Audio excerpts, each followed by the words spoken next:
Hello and welcome back to another Phasmophobia guide. Sometimes during a hunt, it's not always possible to hide.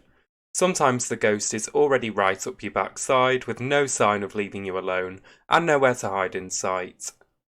In this case, you may have to try outrunning the ghost or looping the ghost around certain objects until the hunt is over. In this video, I'll be showing you how to do both of these in order to survive a hunt, and I will be showing you my favourite looping spots on each map. First things first, the numbers.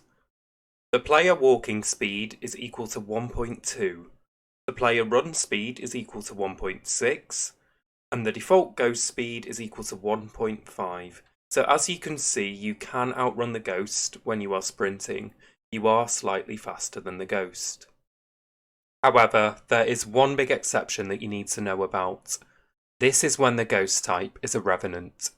The revenant's power is that it moves faster during a hunt. This means that it will be faster than you even when you are sprinting. You do not want to try and outrun a revenant at all costs. You must stay hidden in order to survive. I also want to mention one point about the djinn. The djinn does move faster when it's far away from its victim. However, when it does get close to you, it will revert back to the default ghost speed, so you can outrun djinns during a hunt. If you are unable to hide during a hunt and the ghost is already after you, the first method you can try is outrunning the ghost. As you can see from the numbers, you will be able to outrun the ghost when sprinting, unless it's a revenant. When outrunning the ghost, long hallways are your best friend. Try and map out the longest route you can think of in your head while constantly moving forward. This is much easier to do on the larger maps such as High School and Asylum, as they both have relatively long corridors that you can probably stay on for the duration of the hunt. Outrunning the ghost can get a bit trickier on the smaller maps. On professional, hunts can last up to 50 seconds. This means that you will have to run for quite a long time, and you may run out of space on the smaller houses. Therefore, you may need to try looping instead. When looking for a good place to loop the ghost, there are some certain things you should be looking out for.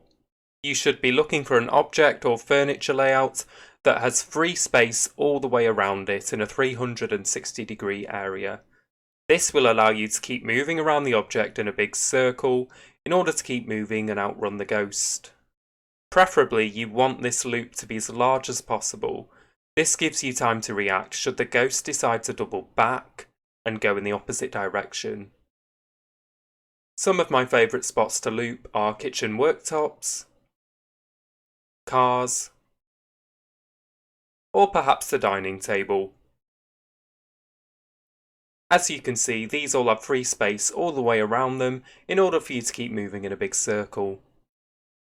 Now I'm going to show you some of my favourite spots on each map where you can outrun or loop the ghost. On Tanglewood, this would be the dining table. I also like the kitchen worktop. And finally, the car in the garage is another really good looping spot.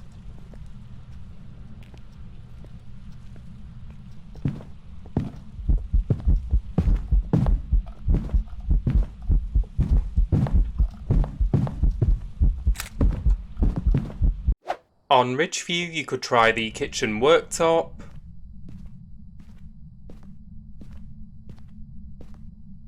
You could also try the dining table just next to it. Or another option would be these shelves down in the basement.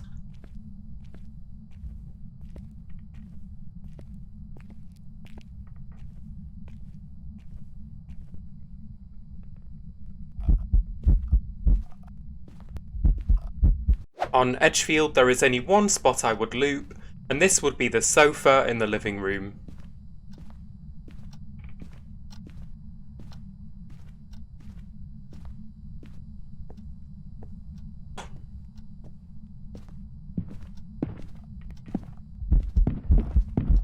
On Bleasdale, some good spots are the sofa in the living room,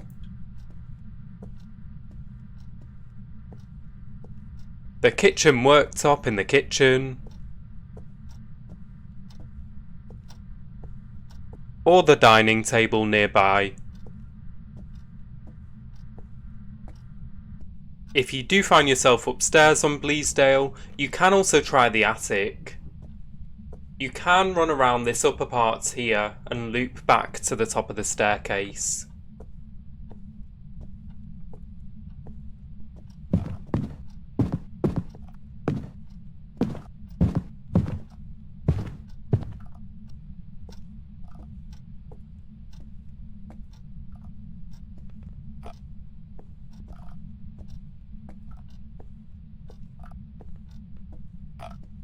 On Grafton, you could try looping the sofa in the living room.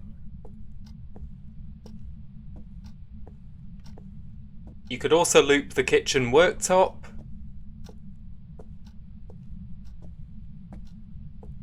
The dining table is another good option. Or if you do find yourself upstairs, the storage room at the back right is another good option to loop.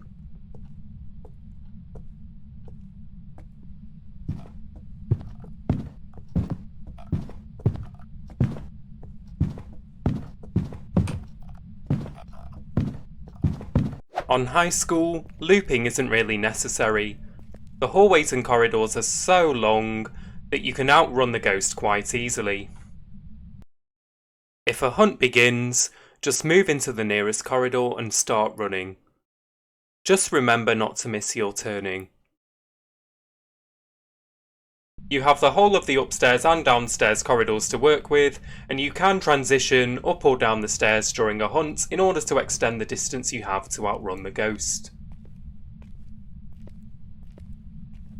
Even on professional, where the hunts last 50 seconds, you should have more than enough corridor to outrun the ghost for the entirety of the hunt. If you do find yourself downstairs during a hunt, you can also use the basketball court to your advantage. There are 2 entrances at the front connected to the lobby, and there are 2 exits, one on the left, one on the right, that connect to the side hallways, so you can continue running from the ghost. And finally, we have the Asylum.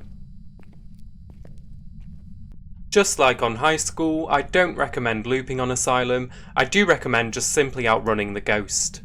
There are very long corridors on Asylum, both on the left and right side of the map, and also both up and down stairs.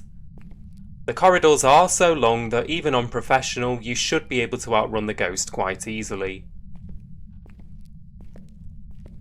So that's how to loop or outrun the ghost on every map.